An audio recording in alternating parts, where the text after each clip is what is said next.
in the past, so it's an easy thing to go look for. We're docents at the Telfair Museum in Savannah, Georgia. Wonderful. So it's something that we enjoy.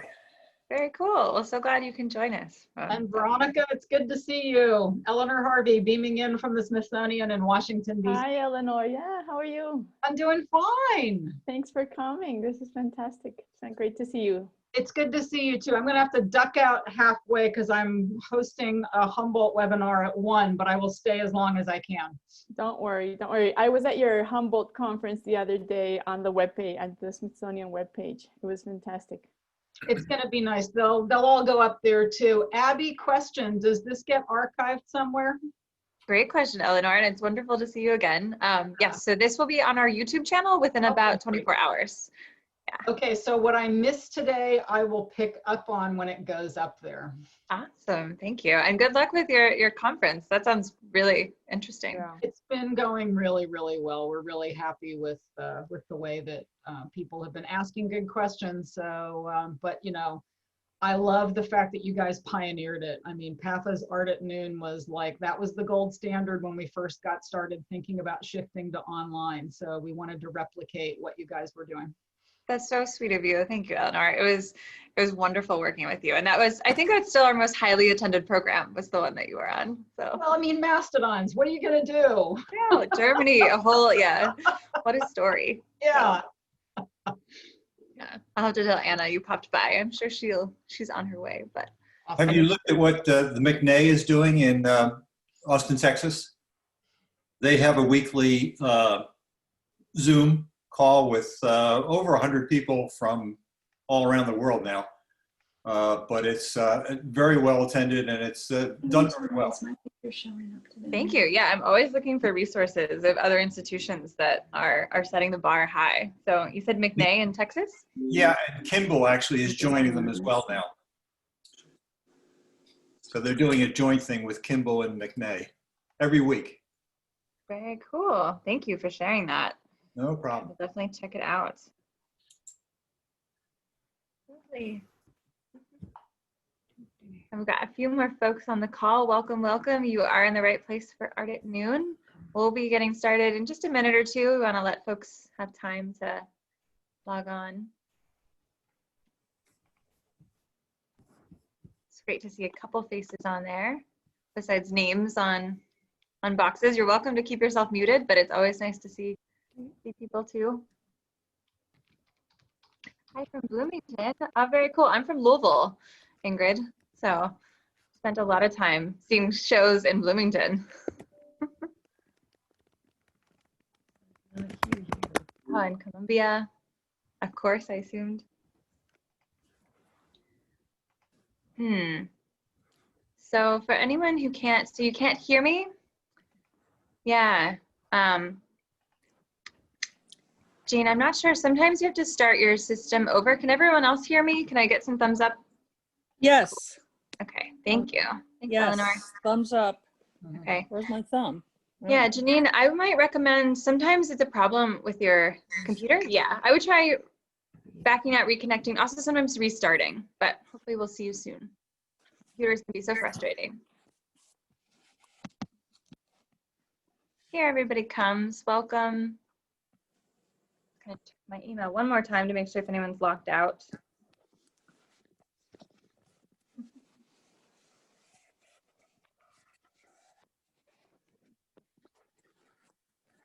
All right. Veronica, if it's all right with you, I think we should go ahead and get started. I want to make sure we have the majority of time for your scholarship. I'm ready. I'm ready. Cool. Just making sure. Can you hear me, Janine? Yay. Awesome. All right. Welcome, welcome, everyone. It's so good to hear you or see you and hear some of you as we started. I'm so glad we can all join today for Art at Noon, 1 year on the Magdalena River, Titian Peale II in Colombia. For anyone that this might be your first PAFA Zoom program, I'm Abby King. I'm the Assistant Director of Adult Programs at PAFA, and I facilitate these weekly or so programs that we have. I wanted to start the way we start most of our programs with a huge thank you to all of our PAFA members for coming out and supporting us today and every day. You help keep programs like this free. So if you're in the Philadelphia area or you've enjoyed our programs from afar, please consider joining if you haven't already. And I'll drop a link to that in the chat once I'm finished my introduction. I also wanted to mention that the fall Art at Noon lectures are supported by the Barron family in memory of Rose Susan Hirschhorn Barron, a former docent at the Academy and a great supporter for its education programs. So big thank you to the Barrons. I'm just going to quickly run over some Zoom basics. I know this is what feels like maybe our 1000th Zoom call at this point, but it's nice to all be on the same page. I've noticed that some folks who just joined us have gone ahead and already muted themselves. Thank you. I'm going to ask, if you haven't already, please just stay on mute for the duration of the program unless you're actively asking a question during our Q&A portion, which will be at the end. Veronica is going to be sharing her screen in just a second. I'd recommend you be in speaker mode so that I'm the big talking head on your screen. Hold on, please stay muted for that reason, because then otherwise it'll switch over. But I know accidents happen, so just know that I'll be monitoring the chat as well. Other than that, as you can tell, we are recording today's program. So if you have to run off to another amazing program like Eleanor today, or we know that life happens, know that you can catch the rest of this program on our YouTube channel, and I'll be sharing that link in the chat later. So if you know folks who wanted to be here and couldn't for whatever reason, we have a wonderful back catalog of previous events that I'll share in there as well. Other than that, if you have any questions, feel free to put them in the chat. Like I mentioned, we will have time, 10 to 15 minutes at the end, that we'd love to hear from you. So you can virtually raise your hand at the end or put things in the chat. No, we won't be asking them while Veronica is presenting, but at the end. So if you're worried about forgetting that question, feel free to drop it in the chat and we'll get to it at the end there. It's now my honor to introduce our wonderful speaker today.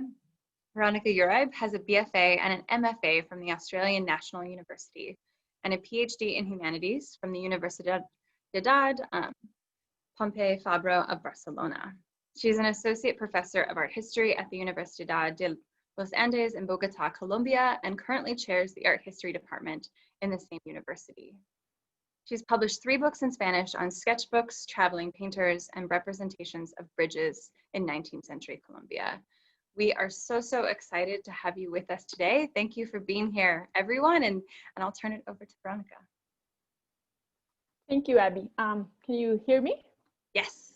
Okay, excellent. So thank you.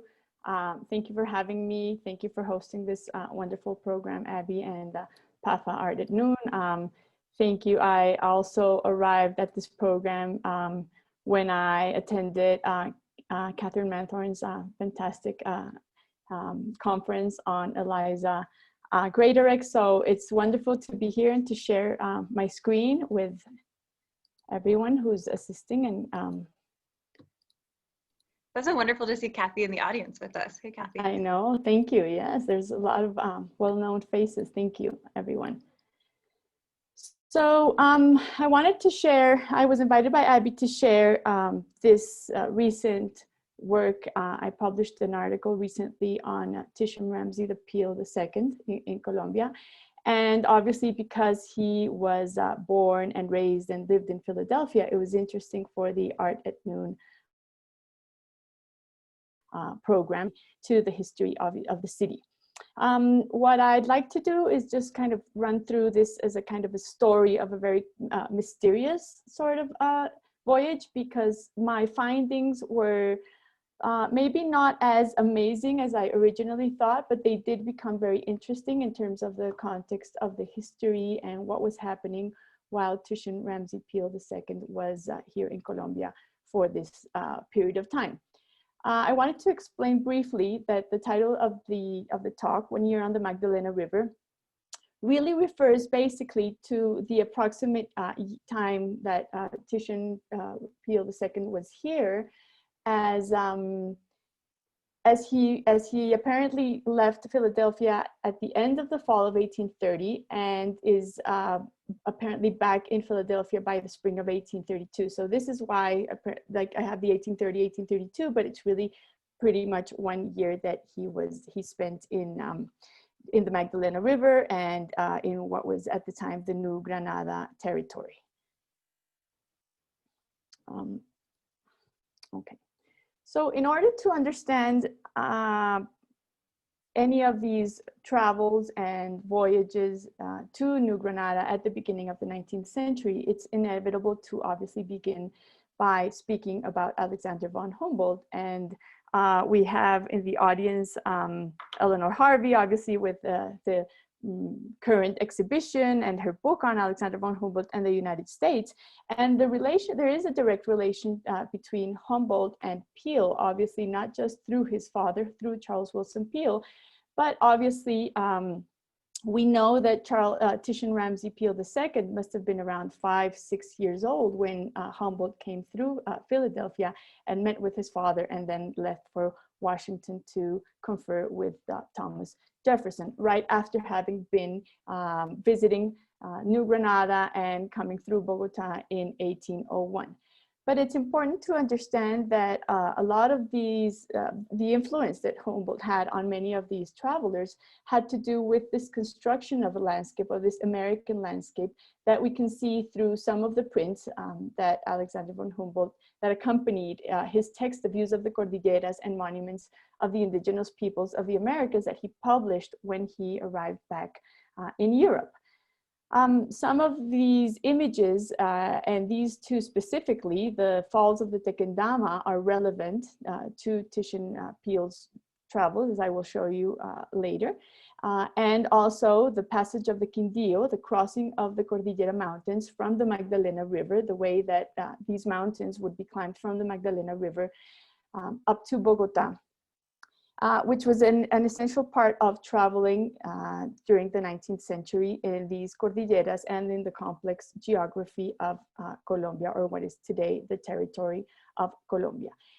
We know that Humboldt had great influence through his texts, not only through via having met Charles Willson Peale, but many other travelers, especially French and British travelers also, who traveled to Colombia after the independence from Spain, the process of independence after 1819, and then after the 1830, after Simón Bolivar's death, which is also a relevant date in the voyage of Titian Ramsay Peale.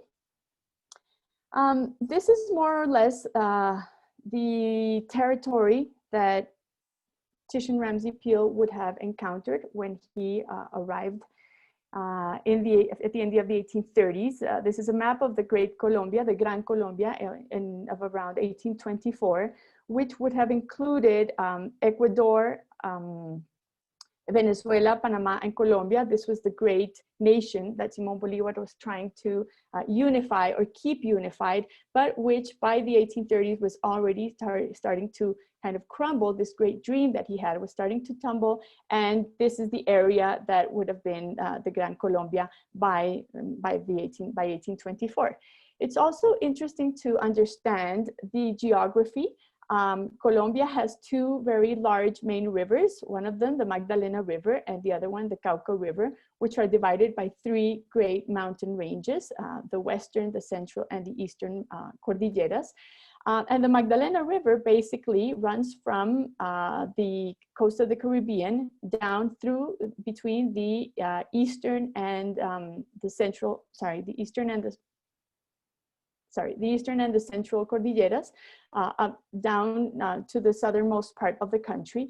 Both are navigable rivers, especially the Magdalena River, and the history of the country was created through the importance of the river. As you can see on the map on the right, the river ends in Barranquilla, basically, but the main port at the time was Cartagena. So most travelers would have arrived through Cartagena, and during colonial times, the Spanish built this canal, the Canal del Dique, which would allow for the crossing from Cartagena directly to the Magdalena River, coming down through the Magdalena River, through Monpós, all the way to Honda. Honda would have been the main kind of river port that had to do. It was the closest to Bogotá, and then this little part here that goes from Honda to Bogotá would have been, this is a part that had to be, travelers would have to climb in order to arrive to Bogotá, capital city at the time, Santa Fe also. So it's interesting to understand all of these voyages in terms of the complexities of traveling. Originally, Most travelers, and these are watercolors from two different points during the 19th century, more towards the beginning. Frenchman François Désiré Roulin, who traveled to New Granada as part of a French commission for the creation of what is today the National Museum, which had a mining school and archaeological artifacts also. The way that the Magdalena River was traveled at the beginning of the 19th century, and obviously during the 18th century, was through these canoes called champans, with these local men who would row their way through the river. And then at the end of the 19th century, or at the beginning of the 19th century, but more towards the end, we would have a greater movement in terms of what was steamboat navigation. So probably what we know from Titian Ramsay Peale or travelers of the sort would have used mainly the champan, but by the time Peale was here, and this is something that I will tell you in a little moment, steamboat navigation was already beginning to become important, and there was a lot of politics involved in terms of what was happening with the steamboat navigation monopolies and travel links. The way from the Magdalena River, from Honda to Bogotá, there were various modes of transportation. And what all of this also, the reason why I'm beginning with this is because any of these voyages we always have to think about the complications of travels, the weather, the humidity, the transportation of goods, transportation of books, the way many of objects, how travelers captured many of these images, and obviously some of them have a lot of these kind of exoticness to them. Auguste Lemoine, also an entomologist, French entomologist, who was here at the end of the 1820s. We have him doing these drawings, kind of genre type drawings, where he was drawing the porters. This specific image of the porter is interesting because it apparently shows the porter is kind of smoking, so he's pretty much relaxing. But if you can really imagine what these cordilleras were like, this wasn't as stable as it seems. And there aren't too many images that actually show this structure. A lot of them are more like chairs, like wooden structures. And then we have obviously even at the mid-19th century and at the end of the century, through journals like Le Magasin Pittoresque or Le Tour du Monde, the representation also of these modes of travel on men's backs. So all of these different modes of transportation, and here are other examples, both from Roulin again, through Carmelo Fernandez and the Colombian Choreographic Commission, simply show what the complications of traveling must have been like, and the different structures and institutions or organizations that pretty much organized what traveling was like. It was very informal, very accidental. We even know that Humboldt lost a lot of his materials in Ecuador and in Venezuela through different accidents that have to do with precisely the complications of traveling by mule and climbing up from Honda. This would be the way from Honda up to Guaduas near Bogotá, and then up to Bogotá by mule, carrying different objects. So Peale is one of the North American travelers that we know about. We don't know too much about him. We obviously know a lot more about Frederick Edwin Church. There's been a lot of different studies on Frederick Edwin Church lately in recent decades, and the importance that it had for him to have read Humboldt's Cosmos, to have corresponded with Humboldt, and to understand the sort of landscape that he was coming to see. And again, I wanted to share just these images of the Tequendama Falls, because the image of the Tequendama Falls is going to become this iconic landscape that all travelers will be representing. The Tequendama Falls were, or are, they're a bit of an ecological disaster nowadays, but they're very close to Bogotá. So they were a day's horseback ride from Bogotá. And Humboldt had made that first image, and then after that, many of the travelers, one of the great challenges was to verify the measurements of the Tequendama Falls, to understand the Tequendama Falls through the mythical stories of the indigenous cultures. And obviously Frederick Edwin Church was one of these North American artists who traveled during the mid-19th century for 6 months through the New Granada, and trying obviously to get to his main objective, which were the volcano peaks and snow-capped mountains of Ecuador, as Humboldt had done. And then one of the other travelers that we know not too much about his specific travels to Colombia, Martin Johnson Head in the 1870s, but we have some archival findings of Santa Marta and this donkey carrying a load of corn stalks in Santa Marta also. So there was a certain context for North American travelers. We had more European travelers at the time, but basically this gives you a sort of an idea of what travelers were coming or seeking to find in New Granada or in South America. We obviously had a lot of interest in countries like Mexico and Brazil and Peru, and this had to do with kind of larger material remnants of indigenous cultures. But if you can refer again to the map, before the existence of the Panama Canal, the way pretty much through down to South America would have been through the Magdalena River. So Titian Ramsay Peale was Charles Willson Peale's youngest son. He had a younger sister, but he was Charles Willson Peale's youngest son from his second marriage.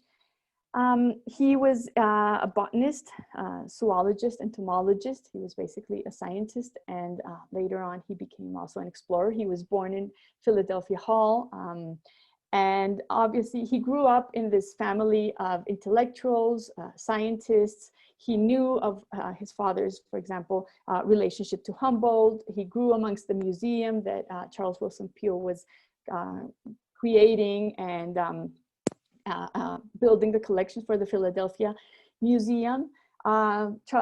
Titian was born in 1799. So this is why I was saying that in 1804, he might have met, obviously he was 5 years old, but he might have met Humboldt, but he knew the importance that this man had for explorations and for the sciences at the beginning of the century.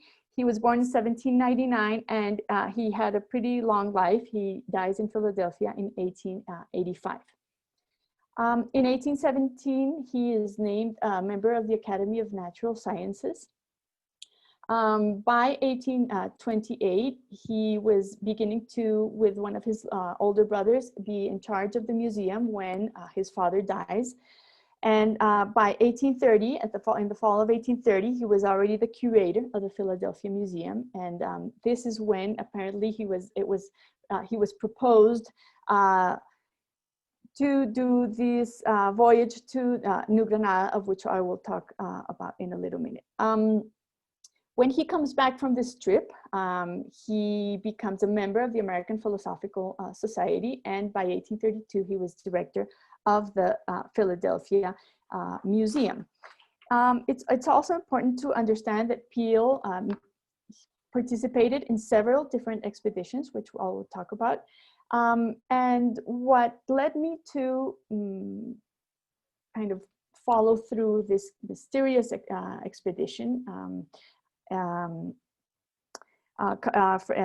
Robert Cushman Murphy, ornithologist, he calls this the obscure expedition to Colombia. And one of the reasons why it's so obscure is because the material remnants and the archival remnants of this particular expedition are very scattered, very few, and they leave more questions and more gaps than actual answers. But this is what I kind of tried to put together throughout this investigation. The main drawings and main archival collections of drawings and made by Titian Ramsay Peale remain at the American Philosophical Society. There are also some elements that remain at the Smithsonian Museum and also at the American Museum of Natural History. But here's a bit of a timeline, which is interesting to kind of picture the moment where apparently, or where we know that this voyage took place. So he was born in 1799. He participates in the long expedition to the American West, basically to the Mississippi and the Rocky Mountains between 1818 and 1820. And his relation to this expedition, he was basically an assistant naturalist for the long expedition. He made more than 122 sketches, and we know that he had or that we have 5 sketchbooks from the long expedition, which were actually studied thoroughly by Jessie Push in a book that she published in the 1960s. After Titian came back from that trip, this is when he started participating in the collections and the study of the collections in the Philadelphia Museum, close to his father. In 1824, we don't know too much about this expedition, but there is material. He travels to this expedition to Florida, Charles Lucien Bonaparte's expedition to Florida. And one of Peale's main interests, which kind of relate him to both the long expedition and then to Florida and then to New Granada and then later the Wilkes expedition, are going to be butterflies. He's going to be an expert in butterflies, and his main project was called the Lepidoptera americana, which I will talk a little bit about also. And then there's this mysterious voyage, this 1830-1832 expedition to New Granada. It's not very clear the meaning of the expedition or why this expedition was created is not very clear. And what I found is that there are a couple of drawings, there are about 10, 11 drawings in this archive at the American Philosophical Society, which I basically used kind of to understand this status of the collections. But there's a lot of questions and there's a lot of gaps that don't really tell us much about the expedition, especially if you compare it to the other expeditions and the amount of material that is left from the other expeditions. When he comes back, when Peale comes back, as I was saying, from this expedition to New Granada, he is named director of the Philadelphia Museum. And later in at the end of the 1830s, he is named the main scientist, main naturalist of the Charles Wilkes United States Exploring Expedition around the world, where he went to Brazil, Tierra del Fuego, Peru, Tahiti, Sydney, Antarctica, Madeira, Patagonia, and Philippines. And the archives at the American Philosophical Society are full of drawings, amazing drawings from this expedition. One thing that I feel that is important about the expedition to New Granada is that this was the first, let's say, foreign expedition or international expedition where he took part, in which he took part. And it feels like it was important for him to have done this exhibition in order to, like it was strategic for his future engagement as a chief naturalist on the Wilkes exhibition. It gave him like a passport of having come back from the New Granada expedition. In the meantime, and then this is the lower part of the timeline, as I was saying, the Great Colombia was being kind of constructed as a territory and as a sense of nation that Simón Bolivar was building. But this began tumbling at the end of the 1830s, and Simón Bolivar dies by December of 1830. And this is interesting because according to the dates, it means that Titian would have arrived pretty much after the recent Simón Bolivar's death. And it's interesting to see what was happening in terms of the politics at the time. And then after, this was called the Great Colombia, and then for 1830 to 1858, the name of the country also changed, and there was, we began a complex history of civil wars and division between what would later become, or what were already federalists versus centralists, which would become later conservatives and liberals. And these are just some examples of the drawings that this collection archives from the Wilkes expedition. So we can see that Titian was very versed in obviously drawing animals, botany, there's some landscapes, great details. And as I was saying, these are some of these examples. We can also even see kind of customs or genre drawings from Philadelphia. So this is to give you just a sense of what these archives look like.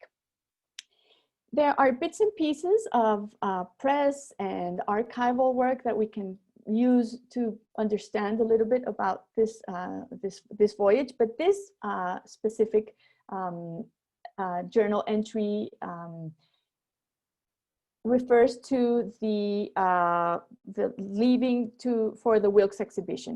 And I've just simply marked here Titian R. Peale of Philadelphia, dedicated to the ornithological part of the Wilkes exhibition.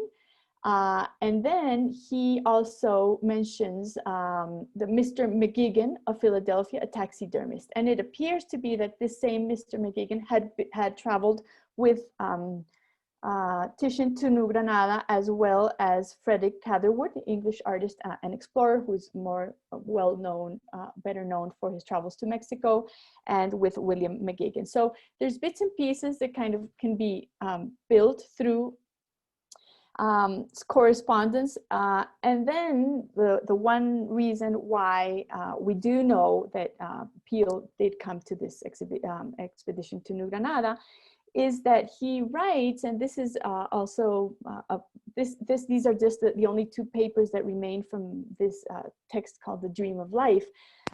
And he explains down here that after going to the long expedition, he says, next spent 1 year on the Magdalena River, New Granada. And that's it. That's it. That's all the information that we have directly from Peale's hand. He then comes with a pencil and adds next to a texophyllite, and that's where McGigan seems to we can confirm his participation in this exhibition. So Titian, as I explain, I quote this from Jesse Porsche's book. These are pretty much the dates.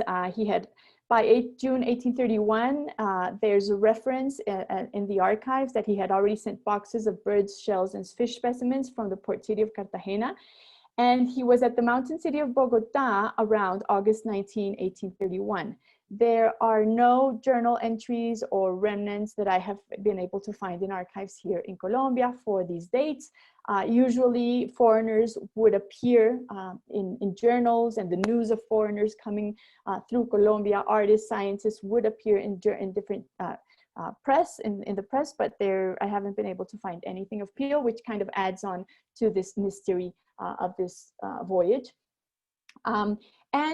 There's also a couple of documents that state that he visited South Suriname and Brazil during this same year, but none of the drawings in the boxes of this collection appeal to Suriname or Brazil, or are marked with Suriname and Brazil.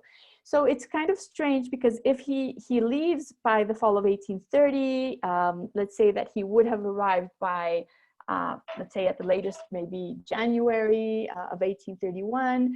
But we have information that he was, according to a couple of letters that he sends back to his family, he was in Bogotá by August. So between January, February, and August, it could have been this travel down the Magdalena River.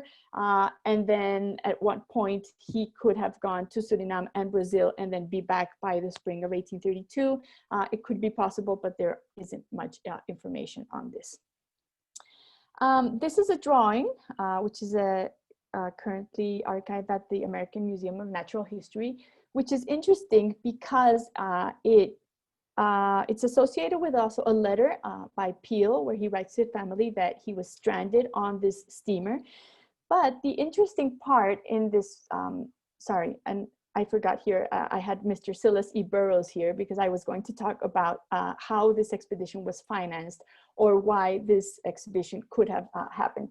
There's a mix-up in different articles and texts that briefly talk about Peale's voyage to New Granada, about who the patron for this voyage was.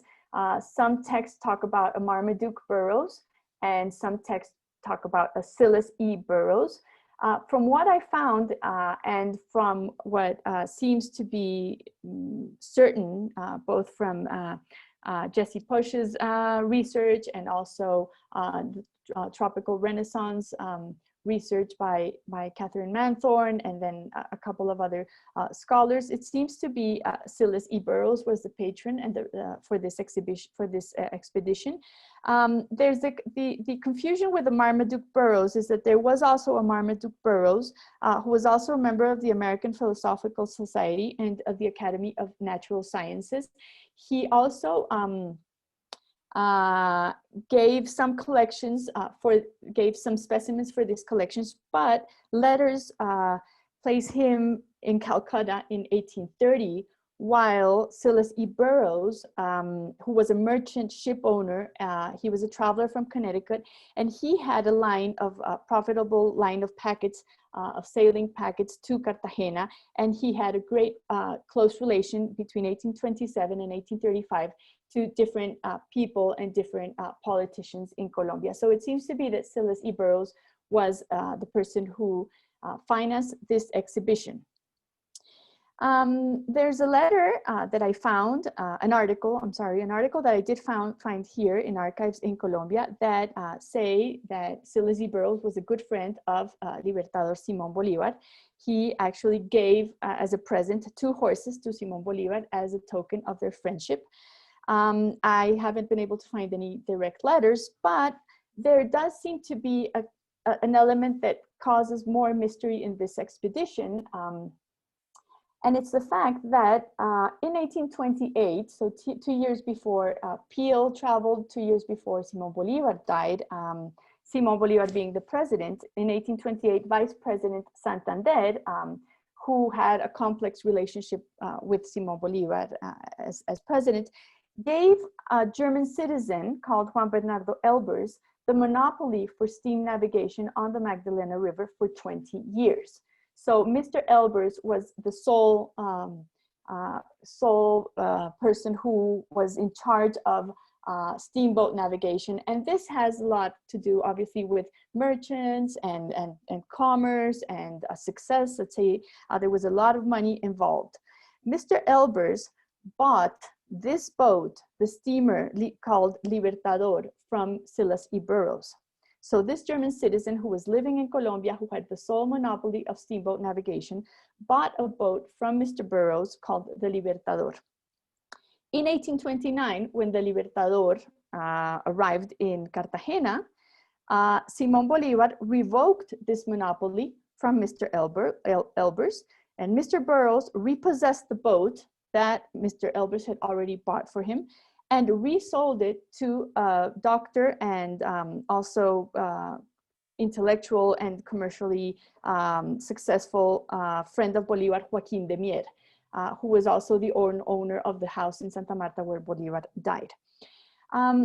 This is interesting because we find that Mr. Burroughs is deeply related with Simón Bolivar, and something is happening here around the whole infrastructure, political infrastructure that had to do with steamboat navigation. And this is a steamboat where Peale, this is one of the steamboats where Peale uses to travel down the Magdalena River, in which he was stranded. And he signs it 1830. So again, we have these kind of different timelines that don't always fit, but that kind of lead us to understand that there was something going on here in terms of political relations also. Mr. Burroughs, Mr. Silas E. Burroughs, was also a good friend of President James Monroe, obviously, before traveling to Colombia.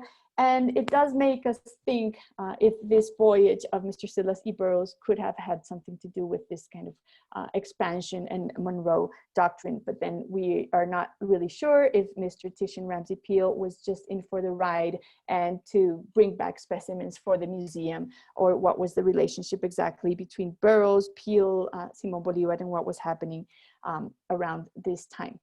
Another reason why we know that this was probably Mr. Burroughs was the patron for this exploration, this traveling and these travels and explorations, is that we find this 1831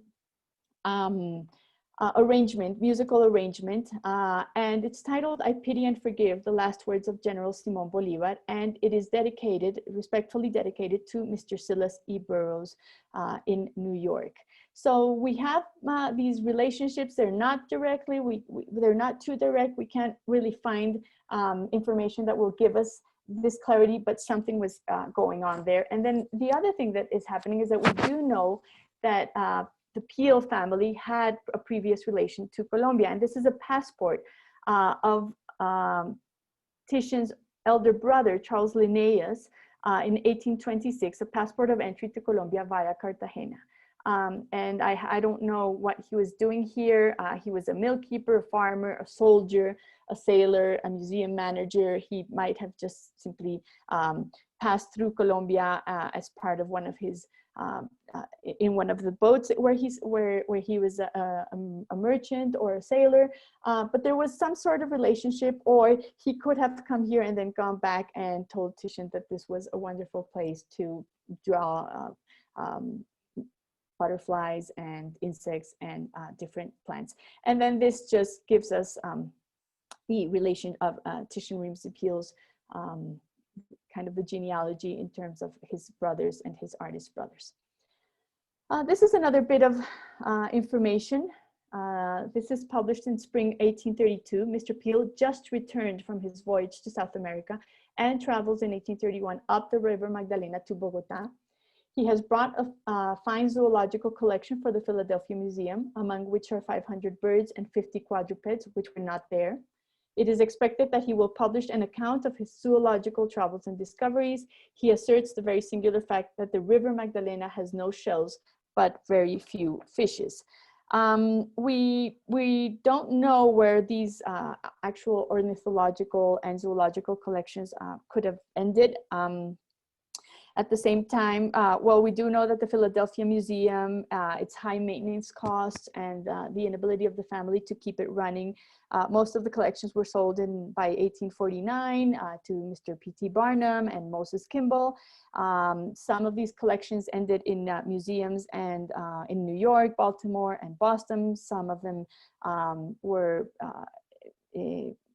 got burnt in different fires, and collections were dispersed, and no actual publication from Titian Ramsay Peale was published after the trip to New Granada. And then another bit of information that I forgot to give you in my last slide is that when there's another letter in the archives that presents that the Philadelphia Museum presented Mr. Silas E. Burroughs with a medal made from gold of Antioquia, procured by the same expedition he had financed when he came back from Colombia. So again, there's this kind of political business. What was he doing here? Why is he given a medal when he goes back to Philadelphia? Why was the medal done with gold taken directly from Antioquia? What was the nature of the whole expedition? And so one of the curious things, as I was saying, about the collections in the Peale papers and the Peale archives in the American Philosophical Society is that there are many hundreds of drawings from his other expeditions, many of them beautifully finished. But then the 10 or 11 drawings that we can find that are dated or related or marked with his trip to Colombia are scattered in terms of, they're very heterogeneous. They're very little, or they're larger, or they're little scraps of paper. There's no kind of real understanding of this producing a massive series of collections. There are no butterflies, which I find really interesting when we know that that was one of his main interests. But he has some beautiful drawings, like this iguana that he himself has signed, and he signs it with an 1830. He marks it 1830.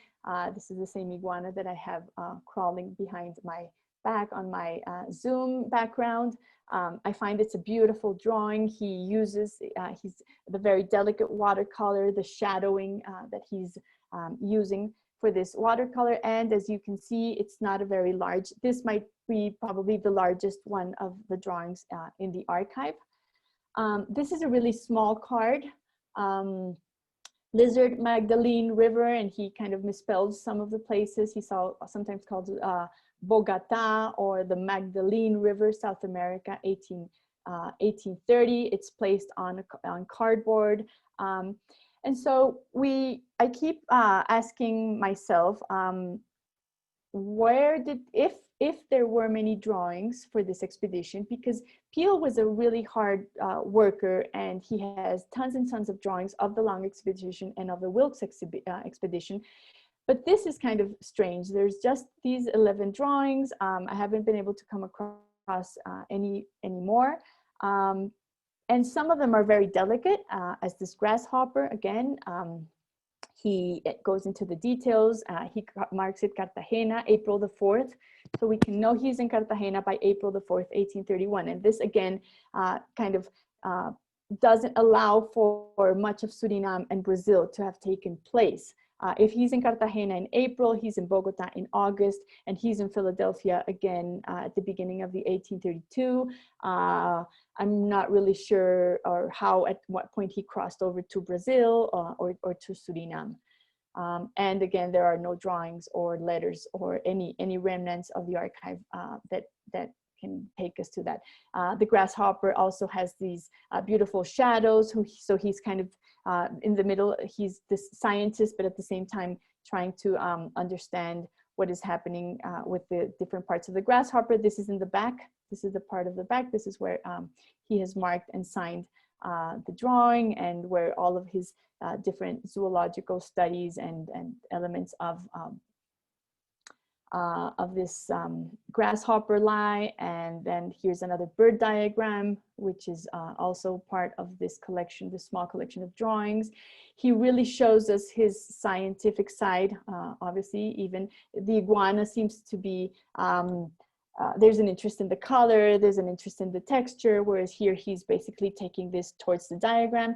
And then one thing is that some of the drawings, like this king vulture done in pencil on the left, are really kind of badly framed and cut. Another kind of suspicion is that maybe these could have been part, some of these drawings could have been part of a larger notebook. As I said, we know of Peale's sketchbooks and the usage of constant sketchbooks and note-taking in his other travels. And then we have this king vulture in pencil. It's really kind of dodgily cut. Then we have this better colored version, more dedicated version of this king vulture again. It says taken from life 1830, and it's signed in Turbaco. Turbaco is close to Cartagena, it's a town close to Cartagena. It's the same place where Humboldt did the drawing of the small mud volcanoes in his Vistas of the Cordilleras. Those are also in Turbaco. And again, this is Turbaco 1830, but we have him in April 1831 in Cartagena. So there's still a lot of questions in this research. And then here we have the Falls of Tequendama, June 1831. So April Cartagena, June Bogotá, August Bogotá. And this is a version of the Tequendama Falls. It's a very quick sketch, and he basically just marks different elements, like the vegetation, the dark foliage, but he is traveling in the footsteps of Humboldt and other travelers. As I told you, there are many, many, many drawings of the Tequendama Falls as a kind of iconic place. This small soldier is drawn in the back of the Tequendama Falls, and he seems to be kind of sketching. There's a part of the hat, and then there's a better version of this 1831 soldiers. And as I was saying, the 1830s is going to be a very convulsive time in New Granada. After Simón Bolivar dies, the whole kind of political project falls apart also. Here's another drawing of the utensils for the horseback riding that he sketches quickly. And on the back side is this torso, this human torso, very quickly drawn. Again, these papers are really kind of, some of the edges are torn, some of the edges are just kind of dodgily cut, maybe from a sketchbook. And then this is another really small strip of paper. This is 3.5 centimeters by 20 centimeters. So we have these kind of bits and pieces, this spear. He's looking at different elements, but we don't have like a constant interest or a constant view of one element. I'm interested in these two torsos that he draws, maybe thinking that they could relate again to the indigenous and the local people who rode down the champans, down the Magdalena River. The gesture of the arms and the way that they're moving could appeal to these sorts of activities that he is looking at. And then there's this little saddle stirrup. It's it's nothing. It's like an inch and a half by an inch and a half small drawing of the saddle stirrup. So again, how these collections came to be kind of scattered and cut and bits and pieces. This is just a comparison of a saddle stirrup that I found from the beginning of the 19th century, thinking about, again, transportation and traveling through the Magdalena River. When Peale continues working with the museum, but after the Wilkes exhibition, Wilkes found it very difficult to secure funding to publish the reports that he had promised Peale that he would produce, that he would publish. They argued over one of the zoological reports, and a few copies were printed. Some of them were lost in a fire in the Library of Congress. And after this fight between Wilkes and Peale, Peale was taken off the payroll of the expedition in 1848. And the final report was published by another scientist. And this was not a very kind of good point for Titian's life, kind of not a very good political move in a way. His Lepidoptera Americana, which was his great project of butterflies, was never published. And all of this fight really hurt Peale's reputation as a scientist and as an entomologist and zoologist and explorer. And he took a job at the US Patent Office, and he worked there for the next 25 years. But he also began working on photography, and some of the kind of really interesting, not first photographs, but he was a pioneer in photography in the United States by the mid 19th century, while he was working at the U.S. Patent Office, where he ended pretty much his life as a bureaucrat of this office. I know that this this presentation obviously leaves many questions, and it's part of what also got me interested in this voyage, in a certain way of just placing this information out there and being able to slowly maybe continue some pieces happening here, and thinking that this can be simply seen as maybe it was an unsuccessful voyage for other reasons. Maybe there was some political intrigue happening and going on that I still can't prove. Basically, what we have is a lack of material preserved, but small kind of hints that allow for this voyage to kind of be placed on the map, and to keep understanding, or to continue understanding how foreign travelers to Colombia, to the Nueva Granada, helped in a way construct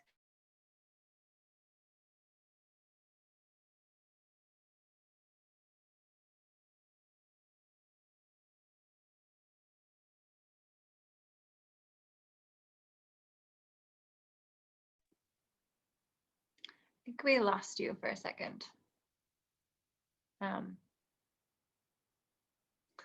Right at the end there. Verónica, can you hear me?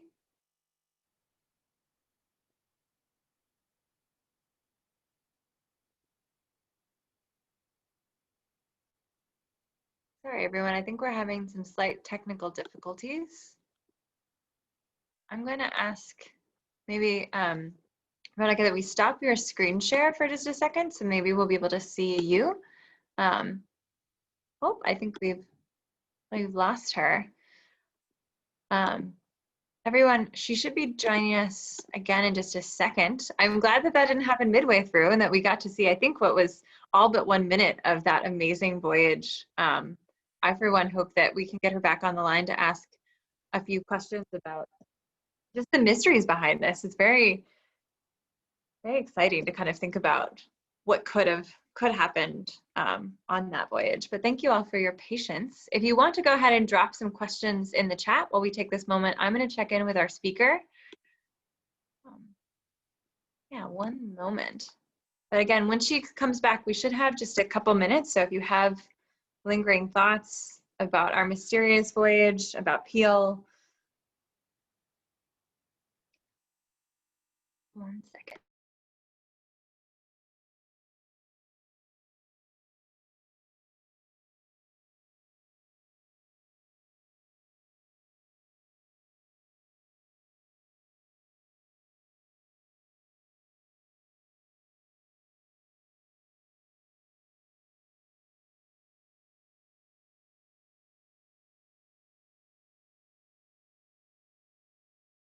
I'm giving her a second to see. Unfortunately, technology, there's always something. And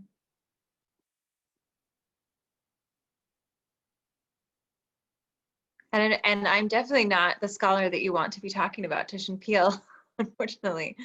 Hi,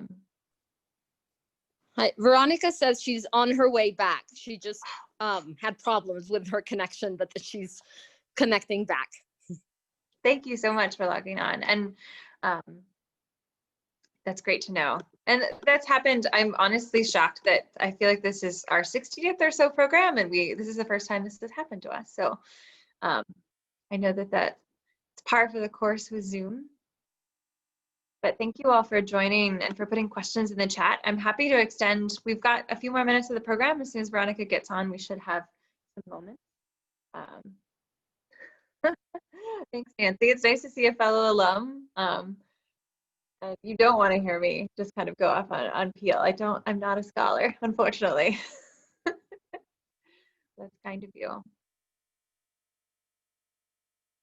think we should hopefully have her back in just a second.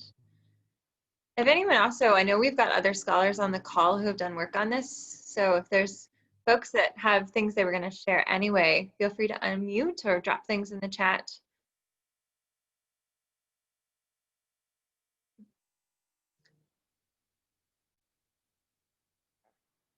Yeah, so that was Veronica trying to get back on. Everyone loved those drawings. I want to thank APS, or the American Philosophical Society, for sharing those with Veronica. They have a wonderful library site that I can drop in the chat. So if anyone wants to see those plates up close, I know I would really like to look, especially at some of the lizards that she was talking about as that goes. Wow. So sorry about that. I just finished and the Zoom just kicked me out. So one of the amazing things of this virtual world is that I can be here in Bogotá speaking to you, and then these awful things happen and you just kind of disappear. Oh, it's no so worries. I lost the historical chat. I don't know if there was anything there that. Yeah, I can jump in. We've had a couple questions already from people, so thank you. Sorry, my mouse is being silly. Here we go. So I know Kathy had a question. Let's find it here. And feel free if any folks want to, asking about if there are any papers anywhere of Burroughs. There's bits and pieces about, there's a couple of proofs that he was also into the whaling and seal business. But nothing official. And I haven't really looked too close into Burroughs. Probably Connecticut Archives might have some more information on him, obviously. And the sketchbooks at the Natural Museum, there's a couple at the Natural Museum, and there's one at the Yale Art Gallery also, the Yale Art Gallery. And then there's some things in the Smithsonian. The Peale things have been just kind of scattered, and I think it also has to do with kind of the way he ended his professional life. Just didn't end in a good place as a scientist, so that probably didn't help to keep things together also. That makes sense. And Cynthia also asked if at the University Museum at Penn, if they hold any of his work as well. Not that I've been able to seen. The Roulin works did circulate, but they circulated in kind of French editions, kind of illustrating French editions of other travelers. The original watercolors are here at the National Bank collections, and they were used kind of in an aleatory way in different publications. So I don't think Peale would have been able to see them, and not less in the 1830s. They were published in France, and then they came to Colombia during the 20th century. So I don't think so. That would have been kind of complex. Thank you for the positive comments in the chat and for everyone who's sharing. Feel free, we have just a few moments left if you have questions or if anyone would like to just unmute themselves and ask. I was curious, and I've already, in your absence, I was like, you don't want to hear me speak because I don't know too much about Peale, but so forgive me if you already went over this, but I was wondering if Peale shared any of the philosophies that Humboldt shared about kind of his reasoning behind exploring, or if we know sort of like what he was looking for. I know that there's a lot of mystery around the voyage specifically, but yeah. He was interested in many things, and that's something that I also feel that was not very advantageous for Peale. When you look at his journals that have been published in this book by Jesse Parsh, that is basically the main book that has talked about his sketchbooks and his drawings. I feel that he had too many interests, maybe, and that he was kind of he was entering this 19th century, which was less categorizing as the 18th century had been in terms of special all over interest that he had. Did not work to his advantage. Like he specialized in insects and butterflies, but he also has drawings, and he has many drawings from the long expedition of meetings with the indigenous peoples in the West. But he didn't have like just the one project, and the fact that he depended on these exhibitions publishing the reports might also have not created kind of a big scheme for him where to work in, because Humboldt had a more, I mean, in terms of like his drawings and the cosmos and his publication, he had this more integral view of the world, and he wasn't really a drawer as such. Humboldt was more of the thinker, and he was more of a writer, and what he did was that many of his sketches he had other artists produce into these beautiful prints. But maybe this is what happened with Peale, and the drawings from the Wilkes expedition.